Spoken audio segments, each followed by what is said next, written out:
इतिहास का दूसरा महत्वपूर्ण काल है आदि ऐतिहासिक काल, जिसे हम प्रोटो हिस्ट्री भी कहते हैं। ये दो शब्दों से बना है, आदि और इतिहास से।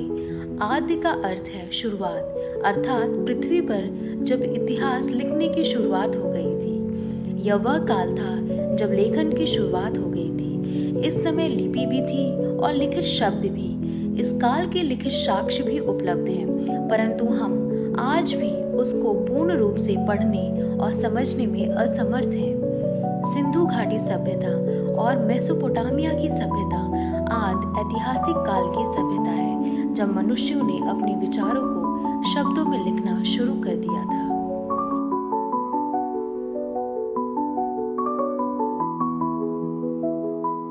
ये है सिंधु घाटी सभ्यता के कुछ साक्ष्य। हड़प्पा का पुरोहित राजा। दूसरी तरफ है सिंधु घाटी की मोहरें। इन मोहरों में हम साफ तौर पे देख सकते हैं कि कुछ शब्द उकेरे गए हैं, जिन्हें आज भी पूर्ण रूप से पढ़ा नहीं जा सका है। सिंधु घाटी सभ्यता में लिखावट दाईं ओर से बाईं ओर लिखा जाता था, जो कि एक संकेतात्मक लिखावट थी। ये है आदि शिव की मुहर और कांस्य की नृत्य की। उस समय के मनुष्यों ने अपने मस्तिष्क का इतना विकास कर लिया था कि वो धातुओं को पिघलाकर मूर्ति का निर्माण करते थे। नगर नियोजन के साथ विकसित नगर का निर्माण करते थे। दिए गए मुहर में हम देख सकते हैं कि आदि शिव की तस्वीर है और वहाँ पे कुछ शब्द भी उकेरे गए हैं, पर इन शब्दों को आज भी पूर्ण रूप से पढ़ा नहीं जा सका है। इस प्रकार हम समझते हैं कि उस समय के मनुष्य ने तकनीकी विकास के साथ साथ सांस्कृतिक विकास भी किया था।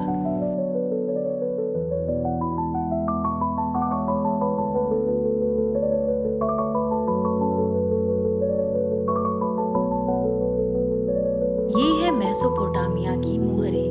मेसोपोटामिया, जिसे वर्तमान में इराक कहते हैं। पहले दिए गए चित्र में हम देखते हैं कि एक मुहर है और मुहर पर कुछ लिखावट की गई है। ये लिखावट कीलाकार विधि में की गई है। बाकी दो चित्रों में हम देखते हैं कि यहाँ पर किसी घटना और वस्तुओं का चित्रण किया गया है। हम देखते हैं कि मेसोपोटामिया में उस समय यातायात के लिए रथ का उपयोग होता था। हम ये भी देखते हैं कि रथ को खींचने के लिए घोड़ों का उपयोग किया जाता था।